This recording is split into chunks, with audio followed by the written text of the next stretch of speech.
중요한 거죠. 교수님께서는 요새 갑자기 전쟁 영화에 굉장히 네. 심취하신 듯 신드러리스트 이후에 네. 왜 하필이면 오늘 더군다나 영화 아무리 잘 만들었어도 우리 또 애국심에 불타는 더군다나 8.15가 얼마 전이었는데 네. 굉장히 도전적인 네.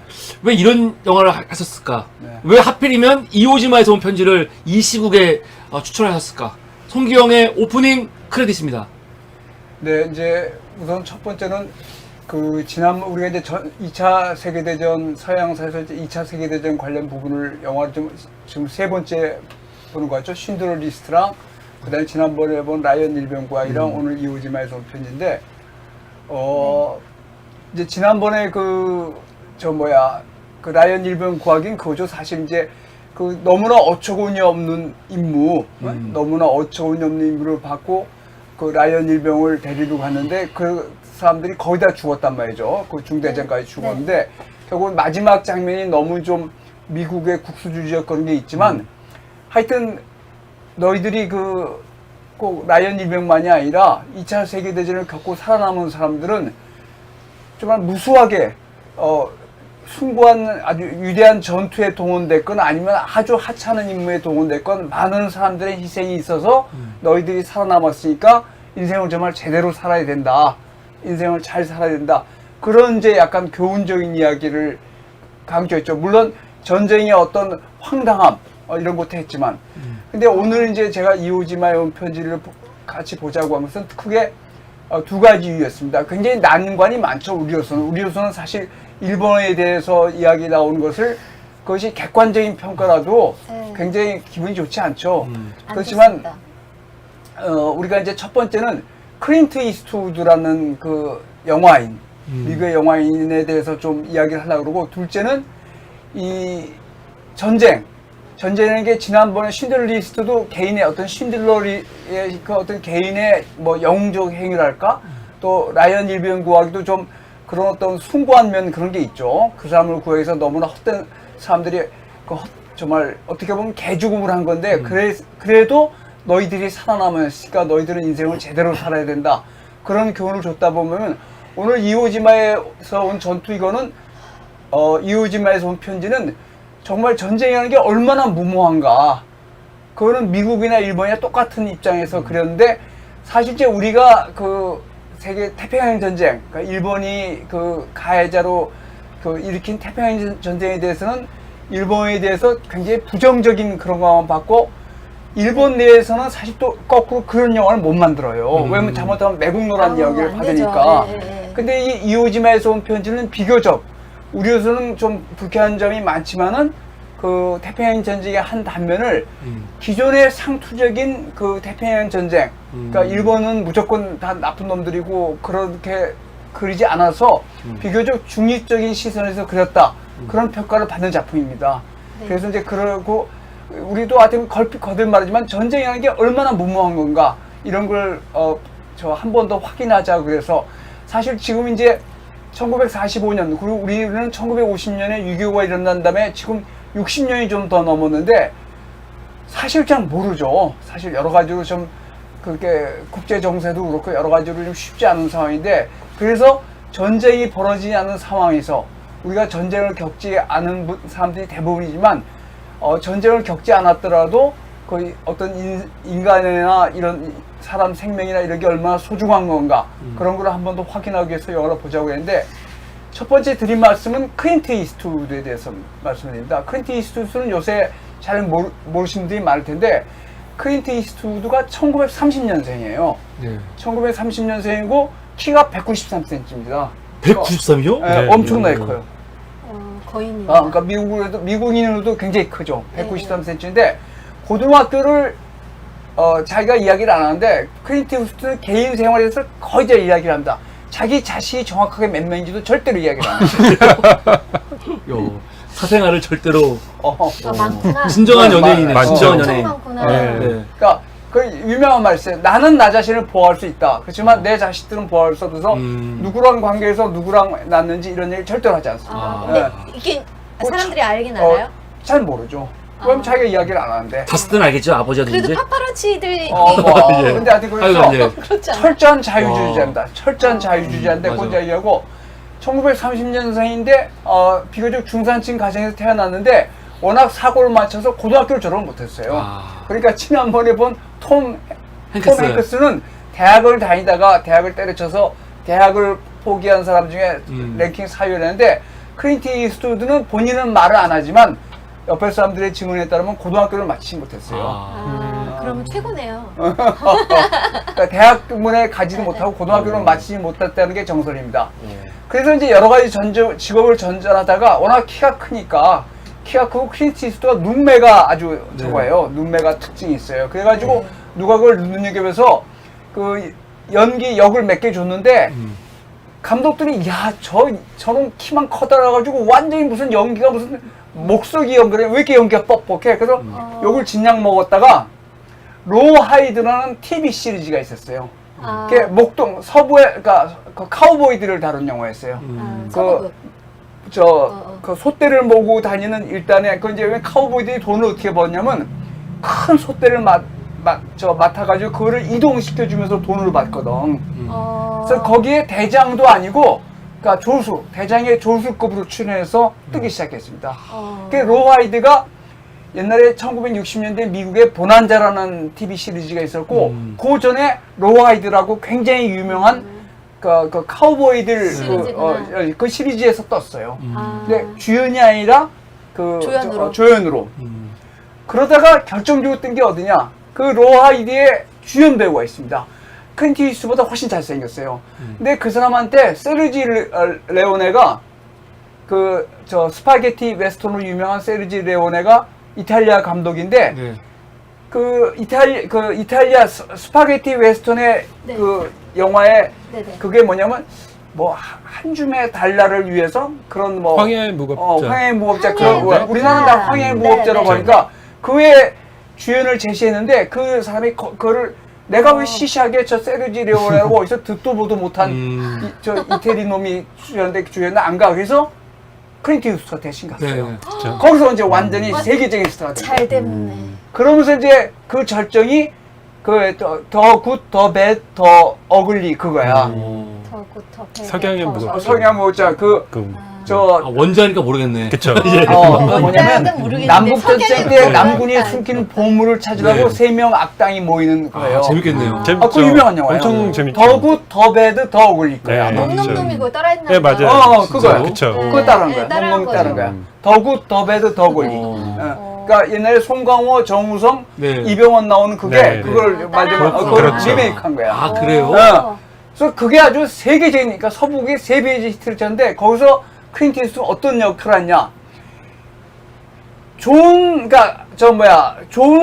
건맨은 건맨인데 굉장히 무표정하고 시가를 뻐벅뻐벅 피워대면서 살인자를 죽이지만 조금도 흔들림이 어떤 없어. 인간애 같은 건 없는 거야. 그러니까 일종의 엔티 히어로예요. 근데 1960년대 미국이 그런 시기였거든. 그러니까 대표적인 게 롤링 스톤스. 롤링 스톤스의 믹 재거는 완전히 천하의 일종의 개잡놈이라고 볼 수 있다고. 그런 이미지야, 믹 재거. 완전히 믹 재거 그런 의미예요. 네. 공연에 서가지고 성행위하는 거 들이대고 엉덩이 흔들고 막 그랬다고. 근데 사람들이 아이고, 거의 아이고. 열광을 했다고. 난리를 쳤잖아. 그 롤링 스톤스에 대해서 잘 모르시는데 롤링 스톤스는 완전히 엔티 히어로예요.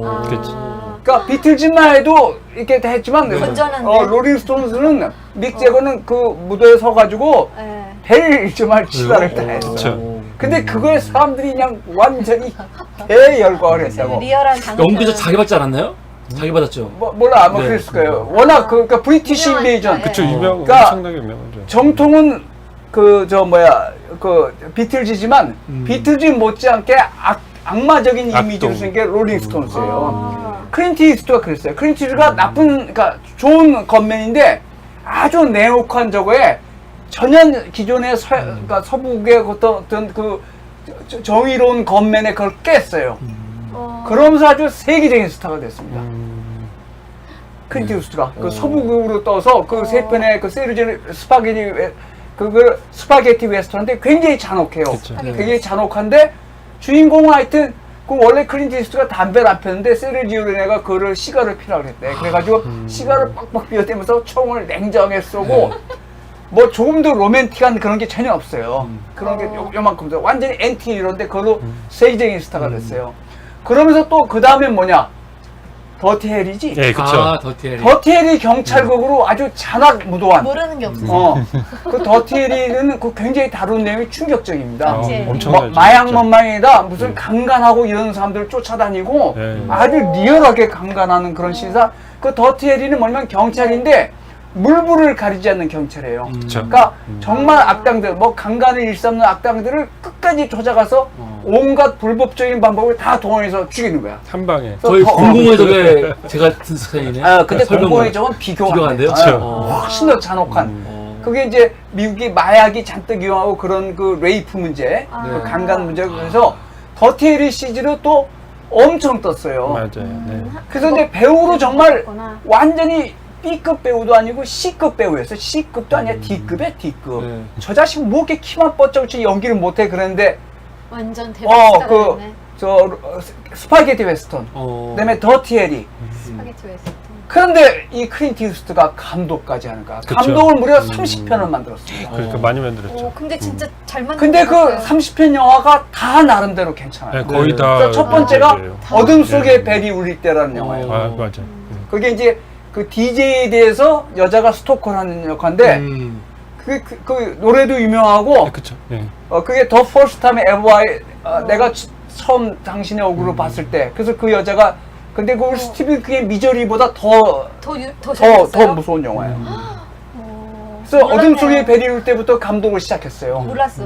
그래가지고 지금까지 무려 30여 편을 만들었습니다. 근데 만든 영화마다 다 나름대로 작품성도 있고 상업성도 크게 맞아요. 있어서 네, 그쵸. 그러니까 야 정말 이 정말 천재구나. C급 배우가 C급 배우가 천재가 너무 많아. 영화 배우들이 감독을 한 경우가 꽤 있습니다. 워렌 비트인데 워렌 비트도 영화를 그렇게 많이 만들진 않거든. 되게 그 배우랑 감독을 같이 하는 게 힘드니까 제작대로 돌아서는데 네. 클린트 이스트는 배우도 많이 했지만 감독을 30여 편에서 많은 영화에 자기가 출연했어요. 다 그쵸. 출연하지 않았지만. 근데 그 작품들이 다 문제작이면서 상업적으로 성공을 했습니다.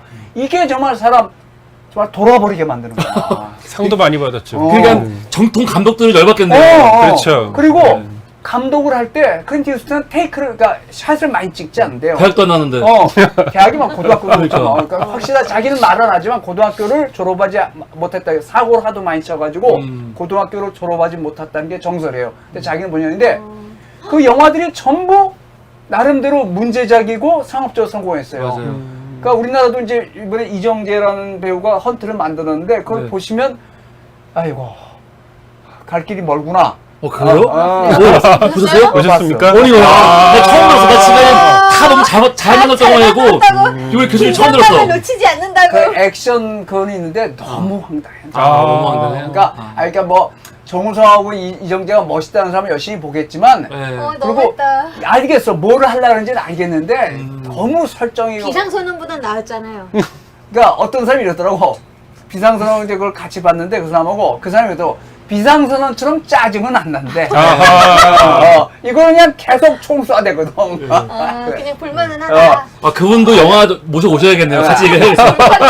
아니요. 볼만하지 않아요. 예. 볼만하지 않은데 8점 몇이던데요? 그건 이제 그 얘기인데 워낙 자관. 클린트 이스트의 장점은 뭡니다. 30편을 만들었는데 30편 다 문제작이면서 상업적으로 성공을 했어요. 그러니까 뭐 밀리언 달러 베이비나 정말 최고였어요. 그렇죠. 그러니까 이게 저게 무슨 그 영화과를 나온 것도 아니고 그러니까. 대학 문턱에 가보지도 않고 공부를 해서 C급 배우 하다가 근데 그 영화를 찍을 때 테이크를 많이 가져야지 않는데 되게 뭐 그 스탠리 큐브는 막 몇백 번 시키잖아. 네. 되게 두세 번이 끝내버린대요. 오. 자기가 워낙 강해서 그렇구나. 병을 굉장히 빨리 만든. 배우들은 좋아하겠네요. 그리고 근데 하여튼 그래서 클린트 이스트에 대해서 한번 클린트 이스트우드가 이제 대단 뭐 그건 좀 생각을 해봐야겠지만 근데 이 이오지마에 온 편지가 왜 제가 보자고 했냐면 사실 우리나라 풍토에서 같이 보자고 말하기 어려운 영화입니다. 저는 이제 제 개인적으로 깜짝 놀란 게 제가 그 친구의 동양사를 전공하는 친구인데 제가 나라에만 부스코를 좀 보라 그랬어요. 네. 근데 우리나라 사학자, 동양사학자나 국사학자 중에서 나라야마 포스코를 본 사람이 없더라고 별로. 저도 처음. 일단 내가 너무 충격을 받았어요. 왜냐면 아. 적어도 동양사나 한국사를 한 사람은 일본에 대해서도 좀 어느 정도 알아야 되거든. 그렇잖아요. 우리가 일본의 중국에 대해서 좀 어느 정도 알아야죠. 그러려면 영화를 좀 봐야 되는데 일본 영화는 거부감이 든다 이거예요. 그래서 야 이게 정말 이건 좀 아니다. 그러니까 아무리 일본이 우리한테 나쁜 짓을 많이 하고 일본이 여전히 그러고 있죠. 여전히 그러고 있지만 아니 그래도 동양사를 하거나 이러면 나라야마 포스코 정도는 봐야 된다고. 그래서 내가 정말 야 이 새끼야 너 정말 총을 쏴버린다 그랬어 내가. 좀 그럴 수가 있냐. 교수님은 대장이나 장군 하셨으면 총으로 몇 번 쐈을 것 아니야 같아요. 총기 자유화가 됐으면. 총기 자유화. 근데 이 이오지마 영편이 사실 우리가 거북한 점이 사실입니다. 사실인데 그 이오지마 전투가 클린트 이스트가 이걸로 영화를 2편 같이 만들었어요. 이게 이제 우리말로 유황도입니다. 유황도. 네. 그래서 아마 세계사 교과서에서 보셨을 거예요. 유황도의 그 아까 그 산, 유황도가 중앙에 가운데 큰 산이 있어요. 그게 일종의 제주도랑 비슷해. 그 큰 네. 산이 있는데 그 봉우리에 미군 해병들이 그걸 점령한 다음에 그 봉우리를 정도에 깃발을 세웠어요. 6명이 깃발을 찍은 유명한 사진이 유명한 있어요. 사진 네, 봤어요. 맞아요. 네. 근데 그 주제를 가지고 클린트 이스트가 아버지의 깃발이라는 그 영화를 만들었어요. 네, 찍고 그쵸. 돌아온 사람들. 근데 그거는 사실 왜 문제가 있냐면 그 원래는 그 이오지마 유황도를 처음에 그 정상을 점령한 다음에 해병들이 네네. 올라가서 거기다 미군 군기를 세는데 조그매. 네. 그러니까 어떤 공보 장교가 보더니 야 저거 좀 큰 걸 세워서 두 번째 팀이 올라와서 6명이 올라서 큰 걸 찍었어요. 그래서 사진을 찍었어. 네. 그래가지고 거기 저 사진 촬영에 참전한 애들을 미국 국방부에 데리고 미국 투어를 데리면서 전시 채권을 팔게 했어요. 네, 돈 벌게 했죠. 근데 사실은 그 6명이 거기 우선 명단이 정확하지 않았어. 왜냐면 얘들 기억이 없으니까 그 치열한 전투 끝에 올라갔으니까. 그렇죠. 네. 그리고 그 중에 한 명은 자기들이 첫 번째로 그걸 꼽지 않았다는 걸 아는 거야. 맞아요. 그래가지고 지들이 괴로워하고 그러고 이제 그 중에 하나 인디언이 있었는데 걔가 이제 막 열을 낸 거야. 왜 우리가 먼저 꼽지도 않았고 6명 이름이 틀리다는 거야. 그러니까 미국 전역에서는 그 기념사진 촬영한 거, 유황도 섬 꼭대기에다가 네. 그 사진을 찍은 6명 완전히 영웅이 됐는데 2명이 다시 바뀌었대요. 이 영화도 실화예요, 교수님? 싫어요. 네, 그쵸. 4명은 맞고. 4명은 맞고 2명은. 그 4명 중에, 6명 중에 3명은 죽었어요. 그 깃발 꼽은데 그 다음에 왜냐면 그 산보우리만 점령했지 나머지에서는 우리 아까 봤지만 처음에 미군이 산보우리 점령에 성공했는데 이 장군이 동굴을 파가지고 저항을 해가지고 미군들이 굉장히 많이 죽었어요. 하여튼 그래서 그게 아버지의 깃발이라는 유명한 영화인데 그쵸. 그 전시 채권을 팔기 위해서 동원된 세 사람의 인생이 어떻게 됐나. 그래가지고 6명 중에 2명은 가짜였고 근데 나머지 3명은 총 맞아주고 3명이 남았는데 하나는 인디언계를 했어요. 그래서 걔는 돌아다닐 때부터 욕을 먹었어. 인디언이라고. 그래가지고 결국 알코올이 돼가지고 결국 비참하게 죽었고 또 한 명도 잘 안 됐고 한 명만 좀 비교적 성공을 했어요. 예. 뭐 잘 됐다는 거 그래도 한 명은 좀 뭐 사업부터 되는데 너무 황당한 거야. 자기들을 이용해 먹을 때는 그냥 잠실 스테디움에서 사람들이 모여서 막 영으로 하더니 그 올라가서 재현하고 네, 맞아요. 잠실 스테디움. 그래서 정말 전쟁이라는 게 얼마나 황당하고 그거를 얼마나 사람들이 이용해 먹나 그런데 네네. 그 반대편. 그러면 미군은 이제 전투 장면은 잠깐 보여주고 깃발 올려주고 그 다음에 이야기가 아버지의 깃발이라는 정말 그것도 문제작입니다. 네, 그쵸. 그게 네. 얼마나 국가 권력이 개인을 이용해 먹나 그런 얘기였고 그 다음에 거꾸로 그럼 일본군에서 어떤 일이 있었나 그거를 그린 영화가 이건데 여기서 그 뭐지? 사이고. 사이고 빼놓고 거의 다 실존 인물입니다. 왜냐면 실제로 편지들이 그 가족들이 본 편지도 있고 이 여기 장군이 원래 소설을 쓴 사람이에요. 네. 그래서 기록을 많이 남겼어. 아. 그래가지고 그게 발견돼서 그 책이 나왔어요. 이오지마에서 온 편지란 일본 사람이 책을 썼습니다. 그래서 그거를 했기 때문에 거의 다 실하고 여기 니시라는 원작이 있는 거네요, 이건요? 원작이 있어요. 근데 이제 많이 각색은 그렇게 많이 하지 않았어요. 거의 그대로 그렸는데 다만 사람들의 전사 경위는 다 불분명하고 장군의 시체는 실제로 못 찾았어요. 장군의 시체는 실제로 못 찾. 그 사람 시체는 묻었는지 모르고 그 니시라는 남자 니시 중령. 니시 중력도 실제로 1930 몇 년 올림픽에서 승마로 금메달을 탄 사람이에요. 그렇구나.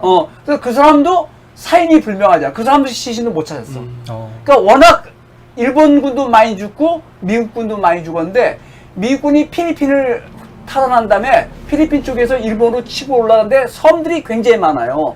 근데 그거를 건너뛰었어. 맨 처음엔 다 점령하다 워낙 강하게 정리하고 옥새 전략 그 네. 같이 터트리고 죽고 네. 그러니까 미군이 섬이 5개 있으면 2개만 하고 중간에 건너뛰는 거야. 그래서 그런데 유황도는 워낙 큰 섬이고 거기를 거점으로 삼으려고 그랬어요. 실제로 네, 미국에서 그렇죠. 저 일본 본토를 공격하려 했는데 그 원자탄은 생각을 못했지. 네. 그래서 유황도 전투에서 유일하게 태평양 전쟁의 말기에서 그 섬들 전투, 태평양에 있는 섬들 전투에서 미군이 일본군보다 희생이 많은 곳이 유황도 전투예요. 아. 이게 우리말로 유황도입니다. 그 사진, 유명한 사진 보셨을 거예요, 한 번은. 그 유황도 그 네. 섬 위에. 근데 이 장군이 전략을 말하자면 잘 짠 거죠. 그렇구나. 해안에 침투를 했으면 미군이 폭격을 다 박살냈을 때 동부를 파고 들어갔으니까 네. 산 정상을 점령해서 그 미군이 깃발을 꼽은 건 사실이지만 그 다음에 그 일본군 잔당들이 버티는 바람에 미군이 엄청나게 손상을 고생을 입었어요. 네, 맞아요. 그러니까 양쪽 다 특히 미군 입장에서는 사실 이게 굉장히 작전 실수라고 그걸 뛰어넘었어요. 사실은 미군이 엄청 많이 죽었어요. 네. 진짜로. 그 조그만 섬 하나 점령하려고 맞아요. 그러니까 차라리 그냥 가서 원자폭탄을 때렸으니까 그 미군이 나중에 원자폭탄을 때려버렸잖아요. 네. 너무 저항을 심하게 하니까. 음. 그래서 이게 이제 그러면 어떻게 보면 그 일본 장군 굉장히 유명한 사람입니다. 실제로 거의 맞아요. 미국에서 그 군관으로 복무를 했고 그 미국하고 일본하고는 전쟁하면 우리가 절대로 진다 그런 상관이 있는데 그 사람이 어떤 그런 거를 칭송하는 면이 없진 않아요. 없진 않지만 하여튼 이 사람들이 이제 다 일본군은 아무런 지원이 없고 실제로 거기서 니들 싸우다 죽으라 그랬다는 거예요. 맞아요. 그러니까 정말 그게 엄청난 국가 권력의 폭력이죠. 네, 그 삼국 군인들한테 지시가. 니들 아무것도 없으니까 실제로 그랬대. 그 노래 듣고 거기서 죽어라. 그러니까 좀 무서운 거죠. 그러니까 일본이 얼마나 그러니까 사실 이 영화가 그 장군의 업적을 찬양한다고 볼 수도 있지만 일본 군국주의가 얼마나 정말 무서운 비정한가 건지. 무서운 건가를 알 수 있죠. 거기서 싸우다 다 죽으라 이거야. 다 니들 다 죽으라. 그래서 이제 그 전쟁의 참화 이거에 대해서는 지난번 라이언 일병 구하기는 그래도 거기서 그 중대장이나 그 대원들이 정말 황당무계가 죽었지만 의미가 그거였다고. 전쟁에서 살아남은 너희들은 제대로 열심히 살아야지 그렇지 않으면 우리들의 희생이 정말 개죽음이 된다. 그런 교훈이 있는데 이오지마에서 온 편지는 정말 비관적입니다. 전쟁에 대해서 얼마나 참담한가. 여기서 뭐 물론 일본의 어떤 그런 장군이나 그런 걸 칭송하는 면이 없지는 않지만 사실 그랬겠죠. 일본군이나 미국군이나 일본군이 훨씬 더 심했지만 미국군도 포로대기는 쏴 죽이고 그랬대요. 실제로 짜증이 나지. 그렇지 말고 네. 그거 가만히 있겠어요. 나라도 쏘지. 네. 그러니까 그런 전쟁의 참화에 대해서 하고 또 하나 장점은 이 이오지마에서 온 편지의 영화는 일본에서도 못 만들고 한국에서도 못 만들고 미국인가 만들었죠. 그렇죠. 네, 우리는 못 만들죠. 미국에서 이제 그런 점에서 이런 영화도 한번 보고 사실 그 유황도 전투가 굉장히 유명한 전투입니다. 그렇죠. 그러니까 미군이 제일 많이 깨지고 그러니까 미군도 사실 그게 굉장히 큰 작전 실수고 일본군은 정말 무서운 거죠. 이 군국주의라는 네. 게 일본 애들 거기다 섬 다 몰아놓고 니들 죽어. 명예롭게 죽어, 싸우다 네, 죽어라. 네. 예, 그러니까 그런 거에서 전쟁의 참화에 대해서 하고 클린트 이스트우드에 대해서 그래서 이제 앞으로 헐리우드의 그 감독들 중에서 정말 굉장히 어떻게 보면 그 정상적인 영화인이 아니었어요. 그 어떤 영화과를 나온 것도 아니고 말론 블란도처럼 연기를 따로 배우는 것도 아니고 그쵸, 연기를 네. 못하다 욕 먹고 그랬는데 그 클린트 이스트가 나이 들어가지고도 그 독학이네, 어둠 독학. 속에 베리 울 때부터 베리 울 나이 때. 들어서도 70, 80에 정말 히트작을 막 내고 문제작 그러니까 히트작도 히트작지만 그러니까 이정재 같은 배우도 그걸 알아야 되는데 히트작보다는 우선 문제작을 만들어야 된다고. 그게 근데 그 어둠 속의 베리 울 때부터 클린트 이스트의 모든 영화들이 그 용서받지 못한 자 뭐 아주 유명한 서부극들이 있어요. 네, 그렇죠. 전부 게 문제작이었어요. 그러면서 상업적으로 성공했어요. 상 받고. 대단하네요. 상도 많이 받고 네. 그러니까 뭐 꼭 상 받다고 좋은 일에서 그런 영화인 클린트 이스트우드에 대해서 이것도 참 그 미국인이 만들기 어려운 영화거든요. 그리고 미국 사람들이 만들었지만 전부 대사를 일본어로 하고 와다나베 켄 와타나베 켄. 저 친구 와타나베 빼놓고 켄. 나머지는 전부 오디션으로 뽑았어요. 일본 아. 배우들은 전부 오디션에서 아, 완전히 일본어로 만든 영화인데 미국인들이 만들었습니다. 네? 그래서 앞으로도 우리도 좀 이런 걸 좀 생활해서 우리나라 배우가 미국 할리우드에 진출한 거 그래서 뭐 박수치고 난리 그런 게 아니라 우리나라도 점점 정말 이 내실을 키워서 우리만으로 된 영화를 미국에서 한번 제작하게 만들게 뭐 그런 식으로 좀 해야 되는데 그 할리우드의 그것도 힘이죠. 네, 그래서 그쵸, 예. 그런 면에서 제가 같이 한번 보자고 해서 뭐 여러 가지 내용이 좀 불편한 점은 분명히 있는 영화입니다. 그렇지만 이런 영화도 한번 보셔야 그 우리가 그 전쟁의 어떤 참상에 대해서 한 번 더 저걸 하고 일본의 어떤 군국주의 그것도 당시 일본인들이 다 군국주의의 그 어떤 그 전도사들 군국주의의 개들은 아니었을 거 아니에요. 그들도 좀 이런 사람들이 있었을 거 아니에요. 그러니까 그에 대해서 같이 한번 우리가 이야기해 보자고 제가 이 영화를 추천했습니다. 네, 지금까지 송기영의